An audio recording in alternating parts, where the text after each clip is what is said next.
এই যে এরা বুকে হাত বাঁধে, এই যে ক্যামেরার এরা তো বেশি বেশি করবে, এদেরকেই বলি একটু শোনেন, রাগ করিয়েন না, আজে বাজে কমেন্ট করিয়েন না। এই যে ইহুদির দালাল বলেন আপনারা, কেন এখানে হাত বাঁধছে একটু লিখে দিন, কোন ইহুদি এই হাত বাঁধার পদ্ধতিটা দিয়ে গেছে। এই যে আমিন বললে যে চিল্লান, আমিন বললে যে বলেন যে এই ইহুদির দালাল, তো কোন ইহুদি দিয়েছে একটু বলে দিন। যদি দেখতে পারি যে বেটা ইহুদি, ইনশাল্লাহ কালকে ছেড়ে দেব। আর যদি দেখতে পান যে না বেটা ইহুদি না, তাহলে আমার কথা যে রুকু থেকে উঠে হাত তুলতেন, আপনি মেনে নিন। সত্য গ্রহণে কোনো অহংকার নাই।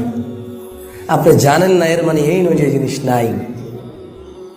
শোনেন, এই যে মসজিদ থেকে বের হও বলেন, আচ্ছা একবারে সব বাদ দিলাম, তো আপনারাই তো বলেন যে এটা হাম্বলি মাযহাবে করে, এটা শাফি মাযহাবে করে, তো ওরা যে বাইর করলেন, তার মানে ইমাম